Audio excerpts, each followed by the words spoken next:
dream to UK residents, because the temptation would be to put the money overseas and then not tell anybody about it. But I think that the Isle of Man and Jersey are sufficiently close to the British Inland Revenue that if someone is taking a big amount of interest without declaring it, then I think they'll find out about it. The odds are. But in the case of these men, of course, who've been made redundant, we don't know obviously what their individual position is or the sort of sum which they might receive. Yes. If they wanted to invest and get as high an interest as possible, but still be able to withdraw money, perhaps, for emergencies and so on, would they be able to do that? Yes, with that sort of I think that these accounts look as if, well, some of them are paying monthly interest. They're only just emerging at the moment, so we haven't got the full range available to talk about. But I would think that some are offering monthly interest and access to capital, I think, after 3 months' notice, something like that.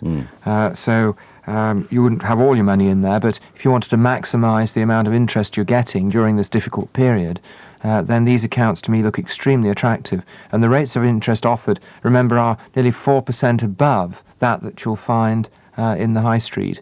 And there's no tax deducted at source. Well, it's certainly an option anyway, which is... There'll be some information on the fact sheet, Ted, if people want to write it. Anyway. Depends, obviously, on individual circumstances, doesn't it? Well, turning to the fact sheet just a moment, what will be included this month? Well, it's really what to do before April the 5th.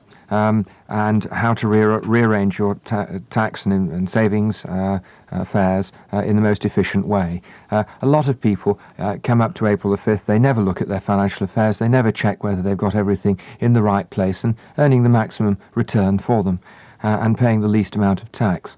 It's amazing how long people take to earn the money, but they don't spend much time, generally speaking, in a recent survey, looking after, the money they've got. And I think it's a time of year when you really ought to be sitting down and saying, well, am I doing the best with our savings?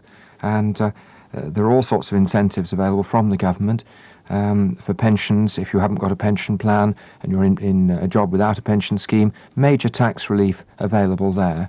And you can go back as far as 6 years and claim tax relief right the way back and then get a nice cheque from the Inland Revenue if you start a pension plan. Savings plans, the personal equity plans, very good value, investing in British companies, and again, no tax on the growth or on the profits you make from those. Offshore building society accounts offering 13 and 14% interest for non-working wives or non-working husbands.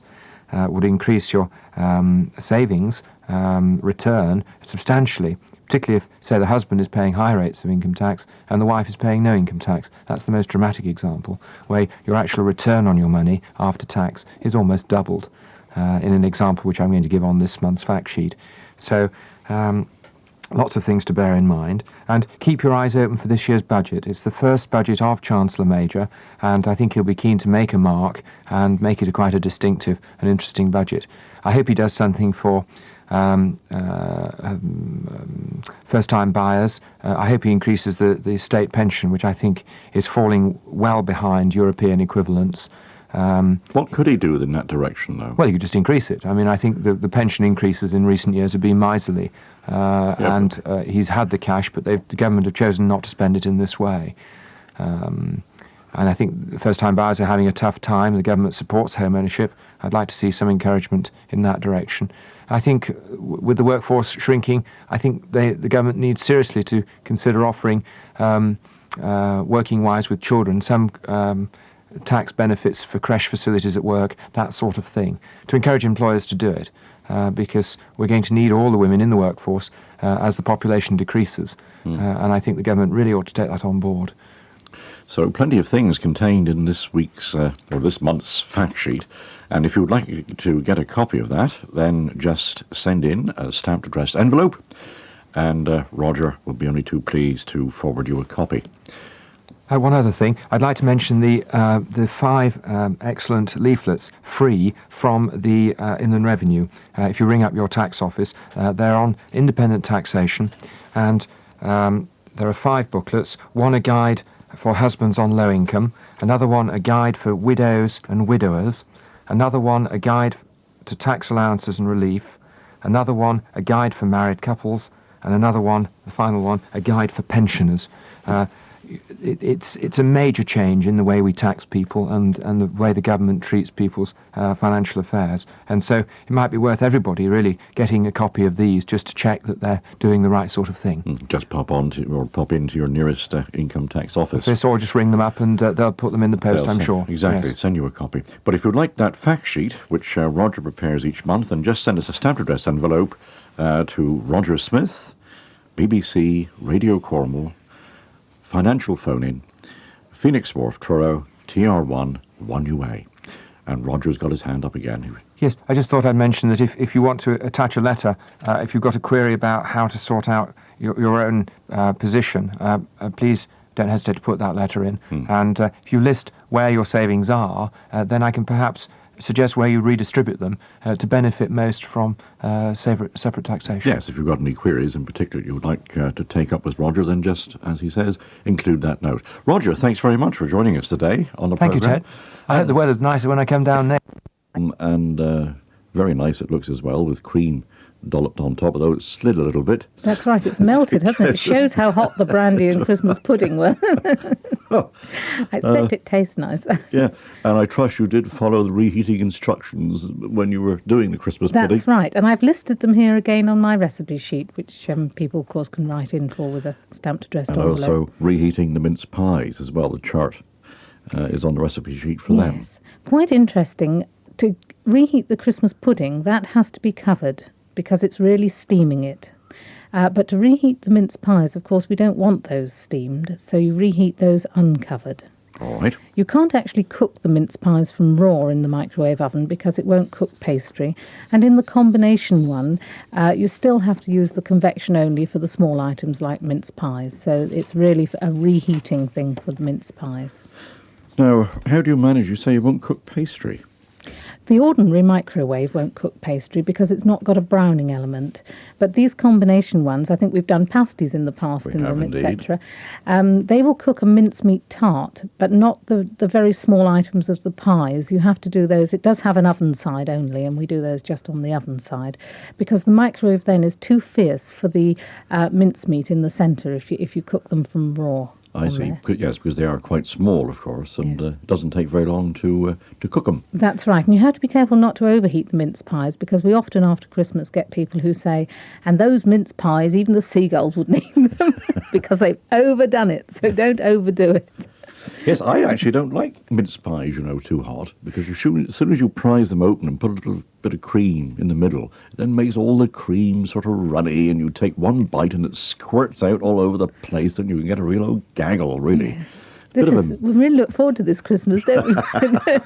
Yeah, it's one of my complaints really with a mince pie, delicious as they are, and I do enjoy mince pies, but I like the just warm rather than hot, a mince pie. Yes, let's hope that I've got them just warm in the oven here for you. Yeah, otherwise it's going to be a bit of a mess here in cubicle 1A, I can tell you that for nothing.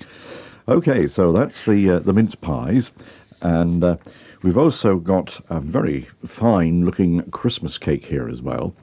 It's an enormous cake, actually, that, isn't it? Yes, it's made in a 9-inch tin. It is a cake which is cooked on the combination oven, and I've actually followed the recipe. This is the trick of it, you see. I followed the recipe in the book which goes with this oven, which is quite a point. There are other recipes, and I did have a lady ring up last week who unfortunately had picked up a recipe sheet in a shop, and it said how to cook this particular Christmas cake in the ordinary conventional oven, and then it said, without changing the instruction from tin to Pyrex, it said how to cook it in the microwave, on microwave only. And she rang up very upset because the result wasn't right on microwave only, because the instruction had not said cook it in Pyrex, it had said cook it in a tin. So she put this tin in her microwave only and cooked this cake, and of course it didn't cook because, again, microwaves don't pass through the tin. But on a combination one, you've got the heat round as well, so you can use a tin on this particular combination microwave. And we've cut this one as well, and the middle is looking very fine. Yes, not marzipan and iced, I'm afraid. No, it's a Christmas cake in the nude. That's it. It's ready. It's ready to dress up for Christmas. There is no covering to it. Oh dear. Well, I don't suppose we get around to icing that today, but Might get to eating it. Yes, we might very well get around to sampling just a little bit of that. Let's go then to Ruby Brewer of Roach, who's on the line. And Ruby, you're having a bit of trouble, I think, getting used to your combination oven. Yes. Hello, yes. Ruby. Hello, Si. Right. What's the problem? Well, I've got this. It's a Samsung, Yes. and it's a combination and microwave. Yes. I've had it find it very difficult in clocking in the temperatures.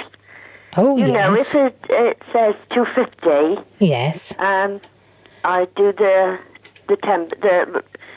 combination, then the temperature, but nothing registers that. Ah. You know, and I don't know whether the oven is on or not. No, well, I tell you what on that particular one, you press in the time first. Oh, I see. And then the microwave power. And if you go back to your operating instructions, just what we were saying earlier, Yeah. look through the operating instructions very carefully.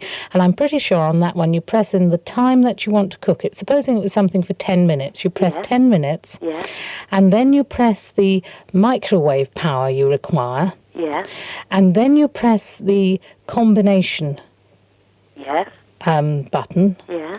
And then you press in the temperature, which would be, I think there's a temperature button. It's very difficult sometimes to remember the exact panel as you're taking the thing.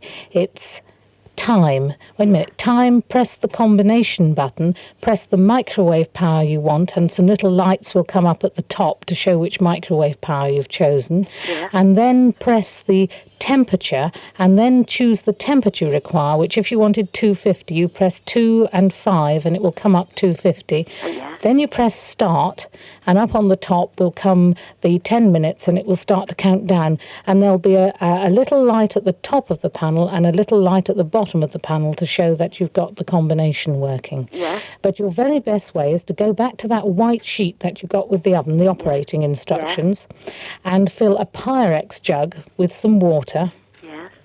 and put the jug into the oven, and then follow through the instruction they tell you. Yes. And you'll learn exactly the procedure to take to get your combination side working on that. Yeah. Thank you very much. Very And important. also Go back to how they tell you to do it. But that's how it is. It's time, combination, choose the microwave power, press the temperature, choose the temperature, press start. Lovely. And also, it is all right. I know the instructions in the book tells me that you can use the tin, our tin, cake tins and things like that, as long as it stands on that wire rack. That's right. On the combination only. You mustn't Yes. put tins in on microwave No. only in there. No. And you must stand them on the low rack. Yeah. And they also give you a little insulating mat with that oven, don't That's they? right, A little sort yeah. of thing looks like a honeycomb. Yeah. And you stand the tin on the honeycomb on the low rack. Yes. And also, it is a safe microwave, is it? That's right, it is. Somebody at the well, door now. You know, we've heard so much, and I've been a bit scared because being Cornish, we like everything cooked like you said. That's right. And, But I've had people come here, I wouldn't want anything out of that, yeah. And, But the thing is to use that low rack when you're using microwave only. Still Yeah. use the low rack in that oven, so you lift the food off the basic turntable. yes, I got a wire one and also a plastic one, Yeah. Use the wire one. the wire one. Wire one when you're Lovely. microwaving Yes. only. Yeah, thank you very much. Okay, Yes. thanks then, Ruby. Bye-bye. Thank Bye-bye. you. Merry Christmas to you all. And to you. And to you, Ruby. That's Ruby Brewer of Roach joining us on the line there. I think it was her front door. Roach has got a very large bell on her microwave. I'm not sure which. Now, you were saying there about instructions in this business of, boiling a pint of water in a plastic jug. Now, some people I can see have had their microwaves for some time. Supposing they've lost those instructions, can they still get copies, do you think? Yes, they could write to the manufacturers and ask for a copy. They will have the manufacturer's names in their cookbook, and they can write and ask for a copy. But the operating instructions are very important. They're very important with any piece of equipment, whether in the kitchen or in the lounge. It's very important to keep your operating instructions. And that where Ruby is finding difficulty is she's not got back to that operating instruction to show her how to use the combination side of that particular oven. All right, well, let's hope we've sorted Ruby out. Let's just turn now quickly to the alternative roast for vegetarians, because this is something else you've got on the sheet for this week, isn't it? That's right. Well, I felt that in most books there's turkey, goose, etc., all the usual things for Christmas. In most of the books that come with the microwave, they will tell you how to do gammons and etc. But there's the vegetarian, isn't there, who actually doesn't want the turkey or the goose. And sometimes if you're actually planning a meal and you've got a vegetarian or a couple of vegetarians to cook for, to make it just a little bit different, this isn't a terribly expensive roast to do, but it's called a stuffed courgette and nut roast. So it's a rather nice roast with a stuffing in it. It's a recipe for the microwave only. And of course, it's quite a moist dish because it's got the courgettes in it, and courgettes have got quite a lot of water content. It's one that I make, actually. It's a very delicious roast, and I felt that by putting it in, it would just give other people another idea. I tell you what I was going to do. I was going to do starry gazy pie because we're nearly on Tom Bocock's Eve. That's right. But the weather's been a bit rough and the mackerel have been down at the bottom, I think. So I couldn't get the fish to do the starry gazy pie. I think quite probably that the mackerel are being washed up onto the quay down at Mosul, wouldn't you? Well, I think perhaps they are, Yeah. yes. You can see what a night Tom Bocock set off in, can't you? Yes, my dear life. Just before Christmas. Was it the day before Christmas Eve, wasn't That's it? right. Tom So that's Bocock what I said. was going to do, starry gazy pie. 7 kinds of fish, I think he came back That's with. right, yes. I couldn't get hardly one. Oh, marvellous. Well, there you are. Those are ideas for your Christmas table. And by the look of things, Si's household is going to be well laden with the different things which she's brought in here today. I think this is a trial run, you see, to see how we stand up to it. That's right, Ted. then- If you survive it, then I know they will. Oh, I don't mind being tester. No problem at all. And I think that goes for the newsroom as well, because they normally come flooding in as well when we've got food on display here in Cubicle 1A. Si, thanks very much for joining us on the phone in today. And thanks for all your services during the past year and, of course, into the new year. A happy Christmas to you and a prosperous and happy new year as well. And a happy Christmas to you all too, Ted. Smashing. Now, here's Andy Stewart. And he's a lad who's making a comeback, isn't he, with a recording which he made back in the 50s, I believe. Something about Donald, where's your trousers? I've just come down from the Isle of Skye. I'm no very big and I'm awful shy, and the lassies shout when I go by, Donald, where's your trousers? Let the wind blow high, let the wind blow low, through the streets in my kit I'll go. All the lassies say hello, Donald, where's your trousers? A lassie took me to a ball, and it was slippery in the hall, and I was feared that I would fall, for I had me on my trousers.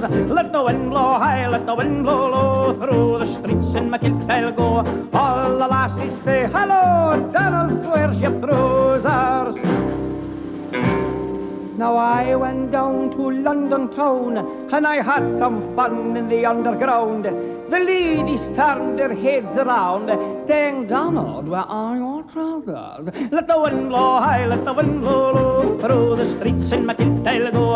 All the lassies say hello, Donald, where's your trousers? To wear the kilt is my delight. It is not wrong, I know it's right. The islanders would get a fright if they saw me in the trousers. The wind blow high, let the wind blow low, through the streets in my kit I'll go. All the lassies say hello, Donald, where's your trousers? The lassies want me, everyone, well, let them catch me if they can. You can't take the breeks off a Highland man, and I don't wear the trousers. Let the wind blow high, let the wind blow low, through the streets in my kit I'll go. All the lassies say hello, Donald, where's your trousers? Donald, where's your trousers? Donald, where's your trousers? Oh, well, that's the way we sing the song in Scotland. But of course, the song might have more international appeal, sung something like this. 1, 2, 3, 4. Well, I've just come down from the Isle of Skye. I'm over big and I'm awful shy. The lassie shoulder when I go by.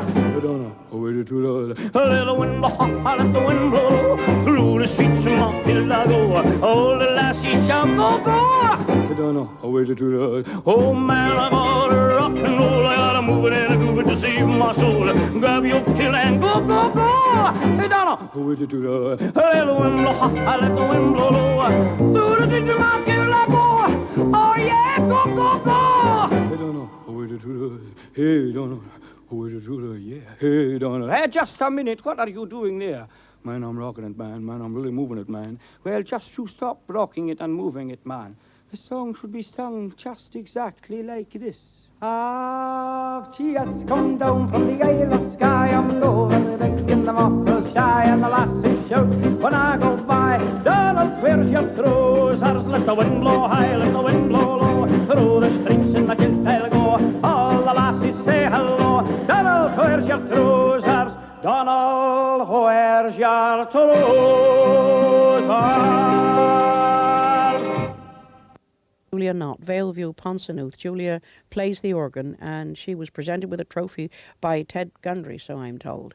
On the 4th of July is the birthday of Bob Richards, 5 The Cottages, Perrinwell, with love from granddaughter Katie Jane Richards, aged 1 year, St Kilda, Carnans Down, Truro. Today, did you get that breakfast in bed? Pauline Congdon, 46 Alexandra Close, Logan. This is with love from Lisa and a hug from Dad, Gail and Steve. Have a super day, Pauline. 86 years old on the 7th of July, Mrs. Emily Nichols, Molinis Bugle. Wonderful lady, says Bess, Mike, Sandra, Kevin and Andrew. 21 years old on the 2nd of July, David May, Briar Ward, St. Budok Hospital, with love from grandmother, Mrs. P. Kent, 5 Council House, Rumford. Also for Mrs. Eileen Soden, Mrs. Mona Lobb, and Mr. Desmond Letcher, all in Trelisk Hospital. And Mrs. Kent, get well yourself soon, because I believe she's also in hospital. On July the 2nd, 60 years old, Mum, Hilda Wills, and on July the 4th, Dad, William Wills, he's 65 years old, 14 Walveen, Gwynear. That's with love from Barbara, Jeanette, Sandy, Desmond, Russell, Darren, Lisa and Victoria, and a postcard of Gwydion Beach. On the 5th of July, a silver wedding of John and Christine Hawkin, South Place, St. Just, with love from Aunt, Alwyn, Cynthia, Pat and families from Higher Balagas Drift. On July the 4th, the birthday of Barry Osborne, Tregeys Roach, with love from Bridget and Karen. And July the 6th, Pat Harris, Paul Puff, Tregeys Roach, with love from Claudia and all the family. And good morning, Mrs. Marjorie Morrissey, 80 years young on the 2nd of July, 21 Cotterford Crescent, Camborne. Your daughter Jean says you're often singing along with us on a Sundays. So, and she said, you can be right up the garden, and there's a long garden. Will you keep that up, my bird? Don't you stop. That's with love from Jean, Matthew, and Andrew Chan, and they live at Carnal Green. I don't know if they'd hear you from over Carnal Green. I don't know. And here we have July the 1st, John Tucker, Penkieville Home Farm, St. Michael, Penkieville, Truro, with love from Vera, Glyn, and Christina, also to Ken Tucker on July the 1st. Beth wishes from you both, also from Iris, Max, and George. And here we have Cornwall Police Choir, How Great Thou Art.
Well, there's a bit of choir music. I think the bands have had a very good innings actually at this until now, and we're going to have another band track. But I do understand that Radio Cornwall is now organising something for the choirs, and I think it's about time too. I was fussing from the word go. Happy birthday, July the 1st, Leonard Martin, Brian Moore, 109 Agar Road, Redruth, with love from wife, children, and grandchildren. The 6th of July is the birthday of Nana Joyce Jenkins, 16 Lafrauda Close, St. Just in Penwith. Thus, with love from granddaughter Michelle Barrett, 5 years old, brother Matthew, baby Stephen. And Michelle, you're a clever girl. That was a beautifully written letter she wrote to me herself. On the 4th of July, Margaret Trigidja, 23 Landrew Road, Biscopus in Oslo, with love from sister Muriel Willoughby, 36 Coronation Road, Iluggan. Margaret says Radio Cornwall has brought Truro back into their lives because that's their hometown. Isn't that a lovely thing to say? 14 years old, happy birthday, Gail Asplit. I've had one for you before, and she's the same age as the soloist on this record. Today, with love from Mum and all at Stithians. On the 4th of July, Sheila Brewer, 27 Cheyenne Gweel Estate, Ludgwan, Penzance. Love from Sandy, Colin, Gaynor and Philip. I would that all the cards were printed so beautifully as yours. That was lovely. Thank you very much. Request for the ex-members of the staff of the now closed Sweb Canteen at Pole Redruth. Mrs. Rogers, Mrs. Pierce, Mrs. Barres, Iris, Marion, Margaret and friends, remembering the happy times and the laugh and the work shared, chipping up the pasties. All the best for the future, everyone, and love also to the two chefs and Mother Dear from Gert. And Mrs. Tanner, it's your birthday today. Happy birthday. There's no address. It's all love from the family, but I suspect that it's Robert Tanner's mum. And of course, Robert Tanner is the soloist on this next track, and he was the best. He won the award for the best soloist in Great Britain last year. 14 years old, I believe he is. And here he is, playing with Camborne Town Band.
Dress with all love from the family, but I suspect that it's Robert Tanner's mum. And of course, Robert Tanner is the soloist on this next track, and he was the best. He won the award for the best soloist in Great Britain last year.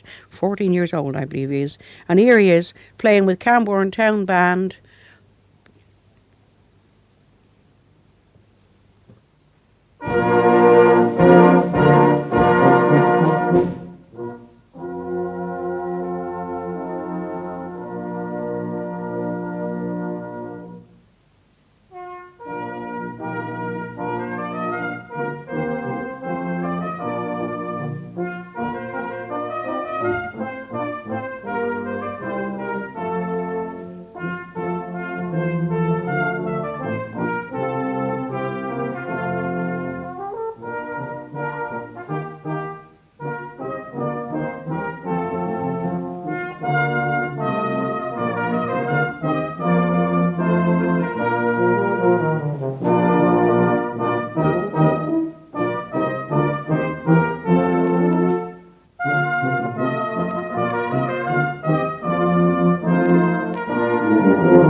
If you wondered if somebody had cut my throat on the last one, it was simply because we actually were trying to find High on a Hill, played by Robert Tanner for his mum. And this is something that we have great trouble with here, that we found this on the bandstand program, and that was Camborne Youth Band, by the way, not Camborne Town Band. We don't, if we haven't got a record or a 15-inch tape, it's very difficult to play any of the music that is made by musicians here in Cornwall. And believe you me, we do want to play what you ask for. So if you can ask your secretaries or whatever it is to organise proper tapes sent to Radio Cornwall, then we'll play the blooming things, I tell you. On the 2nd of July is the birthday of Ron Leahy, 4 Silverton Place, Haymore, Penzance, from his loving wife Marina and son Jason. On the 4th of July is the birthday of Gordon Stevens. Happy birthday, 16 Trenwith Terrace, St.Ives.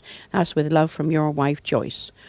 81st birthday, my dear, on the 4th of July, that's tomorrow, of Alfred from Canada. He's staying at 32 Duncannon Drive, Falmouth, with his sister Minnie, whose 83rd birthday is on the 21st of July. That's with love from Minnie, Liz, Cyril and Jonathan Wiles. July the 4th, a happy birthday to a dear aunt, Rona McPherson, 90 Trefusis Road, Redruth. She hasn't always been well, but she's always been cheerful. And that's with love from Sally Moore, 92 Trefusis Road, Redruth. Let me see. Happy birthday today, Mr. Wally Anir. He's 80 years old. 56 Trelander East, with love from wife Eileen, Heather, Michael and families. And on July the 4th is the birthday of Mrs. Christine Kent, number 2, The Beacon, St. Denis, with lots of love from David, Marlene, Karen, Philip and Trevor. On the 7th of July is the birthday of Mrs. Mavis John, Creek of Ows, St. Stephen, with lots of love from son Kevin and Jane. And Kevin is a member of St. Denis Choir, who are now going to sing for us all, Homeland. When in the hollows the streamlets play, meadows and checkered with flowers so gay, o'er town and field loud the church bells ring, joyous in concert the tidings bring.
St. Denis Male Voice Choir singing Homeland. And I do sincerely hope that we get as much fun out of the next series with choirs as the band people have had. It's certainly brought an awful life, as they said, back into the band scene, I'm sure of it, with the interest. And I'm looking forward to the choirs now belting it out around the county, and Radio Cornwall getting to know them as well as they do the band people. I also, little reminder, can I just say, if you're sending in, do send in Good Time, My Lover. We have to get the records ordered from London, you see, and also to get them organised in advance. And sometimes if I got to be away of a Sunday, I have to pre-record. So if you can get the requests in good time, then you are safer as far as getting what you want. And also, while you're writing, clearly, please, and a card is always more acceptable. I know sometimes you got a little something to tell me on the side, and I'd dearly love getting the letters, but if you could put the request on a card as well, or a bit of something plain on the side, is much easier for us to handle, because I had to write them all out by hand myself every week. It'd nearly kill me. Anyway, made an album this week. Well, started off anyway. Spent 3 days in the studio. While you was all out in the sunshine, I was sitting underground with headphones over my ear holes, but I'm very pleased. Recorded some handsome songs all about St. Column and St.Ives and all sorts, and I'm really very pleased with it. Don't know when the songs will be out or what will be on the next record, but I know that they've told me it's going to come out at the Cannes Festival next January. Of course, that's after the single, which is already put together and is sounding rich. Best Mum and Dad in the World, Mr. and Mrs. Honeychurch. Dad's on the 2nd of July and Mum the 14th of July, 16 Montague Avenue, Redruth. That's with love from Diane, Kenneth and Crystal, Higher North Country, Redruth. And on July the 4th is the ruby wedding of Jimmy and Kathleen Beach, 16 Penwith Road, St.Ives. And some couple. Jimmy's from Canada and he got trapped in St.Ives after the war. That's with love from Peter and Lynn Whittle. And actually, we're going to play your request, but I wrote them down right on the top of the page and forgot that really I ought to save that one to last, since we're going to play what you asked for. And today is 13 years wed, Charlie and Venus Easum of 6 Richmond Place, Truro. Congratulations. Thank you, Charlie, says Venus, for all the happiness that you have given me. On the 1st of July is the birthday of Mrs. Vera Williams, 35 St. Martin's Terrace, Camborne, with love from Jane, Molly and Enid. And on the 4th of July, 80 years old, Mum, Gran and great-gran Mrs. Mary Pemberthy, 42 Mount Pleasant Hale, with love from all the family. That's a post